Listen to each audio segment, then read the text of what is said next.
Hi, I'm Chloe Gurmling, and I'm the Youth Governor of Kentucky Youth Assembly 2. Hi, I'm Chase Colvin. I'm the Secretary of the Executive Cabinet. Hi, I'm Maggie Stone, and I'm the Secretary of the Cabinet of Justice and Public Safety. Hi, I'm Jordan Richmond. I am the Cabinet Secretary for Education and Workforce Development. Hi, I'm Kate Rousey. I'm the Cabinet Secretary for Economic Development. Hi, I'm Maddie Meyer. I'm the Secretary for the Cabinet of Health and Family Services. Hi, my name is Amelia. I'm the Cabinet Secretary for Labor. Okay, so now we're going to answer some questions. If you want to start, Kate. So a lot of frequently asked questions is what does the Economic Development Cabinet really do? And we look to foster and build the economy, infrastructure, and bring business to the Commonwealth. So then my cabinet, Education and Workforce Development, our whole thing is trying to increase or improve the school system and also helping to create new and healthier work environments in the state of Kentucky. Basically what my cabinet does, we focus a lot on like criminal justice, things like that. So we are, basically just focused on keeping our citizens safe and secure. My office specifically oversees our workforce development and labor regulations. Some really specific responsibilities include unemployment insurance, job training, and workforce development, as well as worker protections. My Cabinet of Health and Family Services is focused on the mental and physical well-being of Kentuckians, specifically focusing on the families, such as social working, all of those things. Chase, considering that you're ahead of all of them, do you feel it's really difficult to balance kind of working between 5 different lenses? I think it's a really interesting perspective because I'm able to see a lot of overlap that they take. I mean, we have the economics, education, and workforce, and the labor, which, I mean, just hearing their little summary of what their cabinet does, you can definitely see some overlap there, and it's really interesting to see the different perspectives they each take on it. I know some of Amelia's bills, she has one related to the environment, which isn't necessarily impacting the labor development or the labor force, but she takes a really good lens and perspective on that with a focus of her labor. And to kind of add on to that, being governor, kind of overseeing everything, the research that I do is very general, whereas all of them kind of narrow in and hone in on specifics. So it's very interesting to hear specific details that they've gathered when I speak with each of them individually, and all of them have come very well prepared and are very well supervised by Chase. So, yeah, thank you. Anything you guys would like to add? Is there another question you would like to answer? Do you want to start? I'd just be interested to hear what everybody's cabinets are kind of like dealing with right now in terms of challenges and what you guys are focused on with that. Yeah, of course I can. So the cabinet of, what's it called? Justice and Public Safety. Again, we focus a lot on criminal justice. And something that I am really passionate about and I found really interesting in researching for this is some of the issues that Kentucky's juvenile detention centers have had with not providing adequate resources to their inmates and actually violating some national standards. And so I've done a lot of research into that and learned a lot about the federal investigation that's actually going on with Kentucky's DJJ and how that's kind of playing out. So. Yeah, and then my department, one big thing that we did last year, Governor Andy Beshear announced a new program for Kentuckians. It's called Quest, Quality Jobs, Equity, Strategy, and Training. With this Ready Industry program, it will help Kentuckians find work in these high-demand industries, and will even will improve the school system, helping find teachers and other different things like that.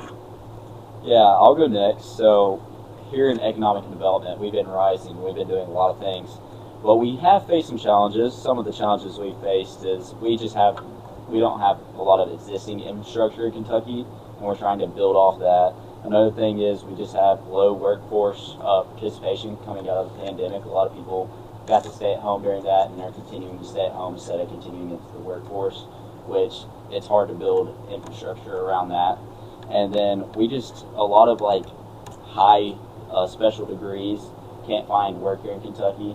There's only a limited number of jobs in tech, and we're trying to bring more like tech firms and stuff like that to Kentucky to bring more people here to try and build our infrastructure and economy. Okay, for health and family services, right now in Kentucky, there's an estimated 1,774 children waiting to be adopted or placed in foster homes. And we are really lacking in our foster home community.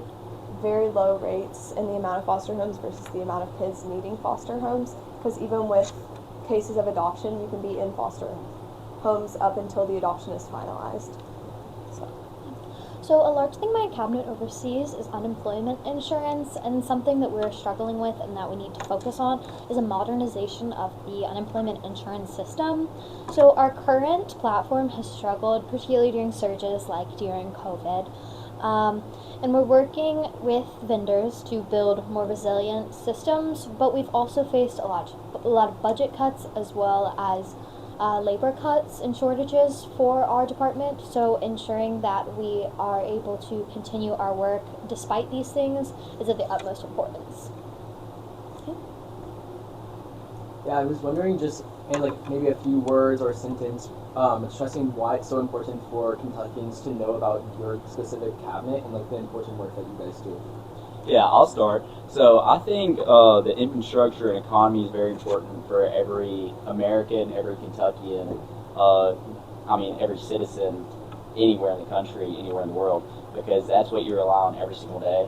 If the stock market crashes or something happens to your economy, you're going to definitely feel it in your pocket. You're going to feel it when you go to your work, your job, anything like that.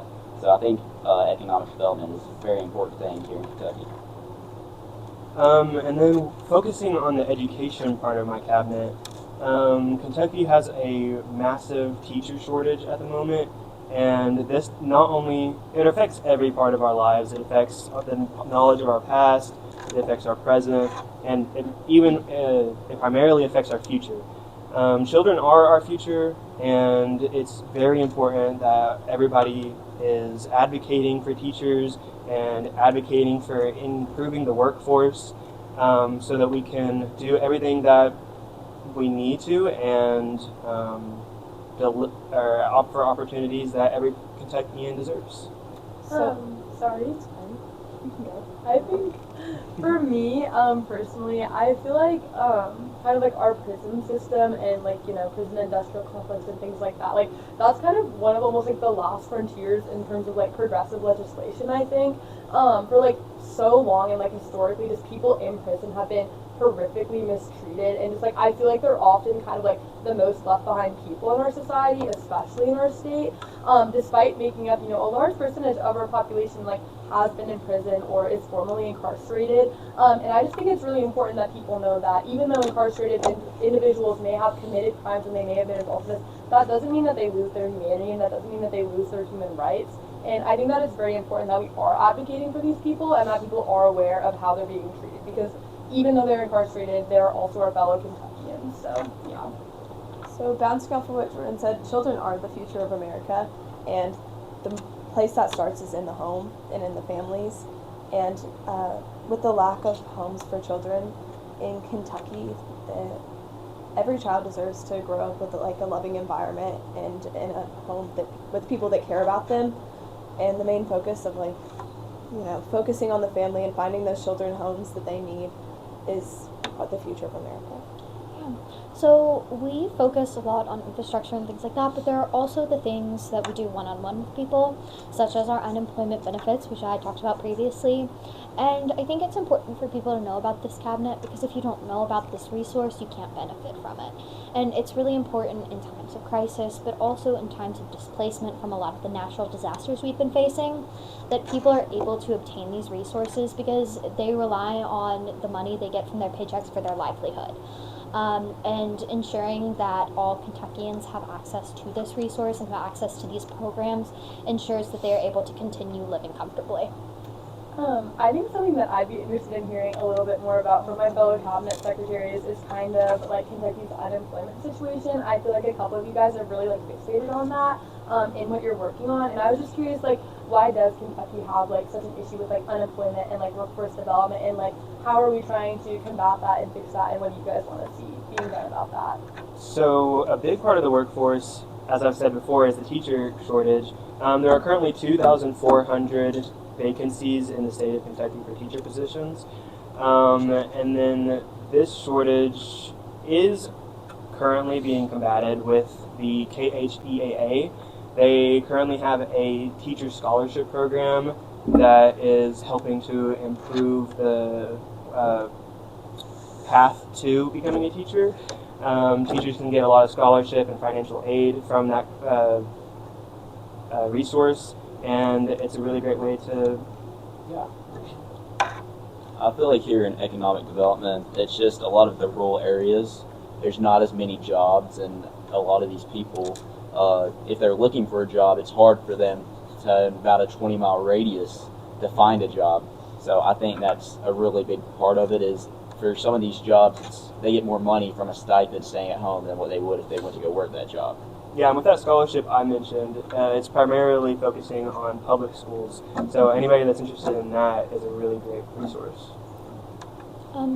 Yeah, I've talked a lot about the benefits you can receive from our department with unemployment, but we are doing a lot to try to combat the labor shortages and a more inclusive labor. So one of the issues we see right now is that there are more job openings than available workers in some particular sectors, especially like higher skilled workers.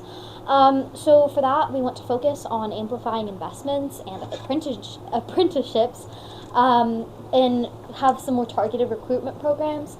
And another big issue we see is a lack of inclusivity in our workforce, particularly for disabled Kentuckians. There is a less of an opportunity for them, so even if they do want to work, they are often written off because of their disabilities, and we want to ensure that this is combated. And one of the things we're doing for this is working to expand our Employment First Council, to ensure that all Kentuckians have the opportunity to work if that is what they are capable of doing. On the health and family services side, there's a large turnover in social workers right now, the people that are employed to do that. And it's mostly due to the high volume of cases and the low amount of pay that they're receiving for that. And so, What are some of your old favorite bills that you've seen? I think We have a meeting. I think we have it all the time. I think we get all the time we can. Okay. We gotta go to the GA soon. It was good to hear from everyone. Thank you guys for being on this team and helping both Chase and I get a lot of insight about these bills so we can ultimately better Kentucky. Thank you. Thank you. Are we clapping for ourselves right now?